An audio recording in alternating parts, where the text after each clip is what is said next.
Hi, I'm Dr. Mark Melton, Associate Professor of Special Education, and welcome to SPED 501, the online course.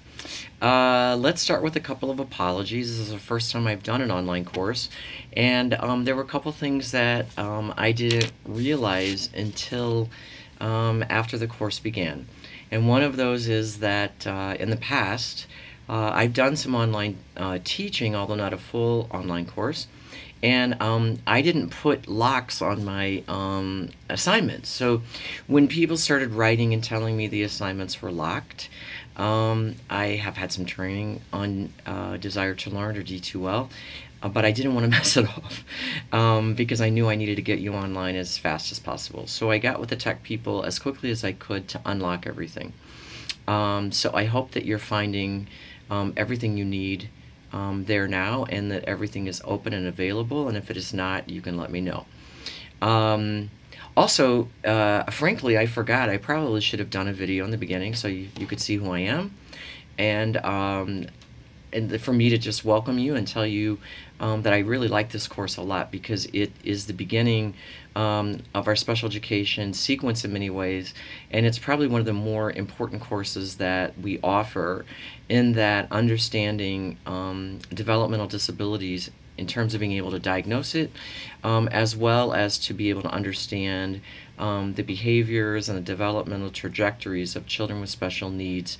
It'll be quite helpful to you, actually essential to you, when you get in the field. So I particularly like this course and think that it's not only worthwhile for you, but I hope you enjoy the way it's been set up by Dr. Moreno, Dr. Jerry Moreno, whose introductory video you probably have already watched as a course introduction.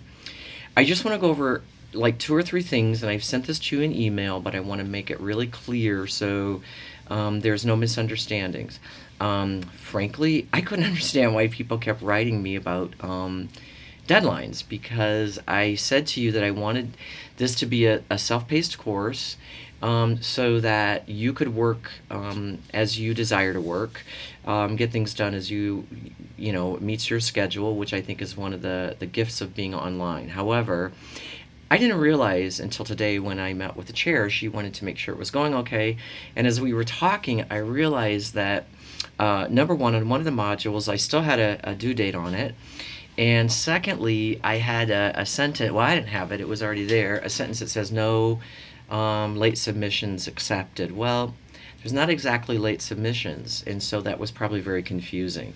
I would like to have 3 modules. There's 5, 3 by October 15th. That way you'll, not get too far behind, and also I will have time to look at your work, give you feedback, etc. If you look at the course syllabus, the way it's been set up, the last 2 weeks of the course, I mean, I know we don't really meet, but those last 2 weeks have been set up for individual meetings with you. So if you have questions, want help with the course in any way, that time has been set aside. However, I'm more than happy to meet with you individually, or to do small groups, or however you like it. The whole class can show up if you like. And if that's the case, it would be easiest for me to do that. Well, let me say it another way. I think it'd probably work out for everybody else best if we did it during on Monday, since that time's been set aside. Although I'm happy to work with your calendars and see if we can do it another way. So I certainly welcome you to seek me out if you have questions. And I know that so far it's been more like technical questions, but if you want to talk more about the course content, feel that you need assistance in some way to understand the course content better, I am certainly welcome to do that. So any interest in that, let me know, and I can meet with you.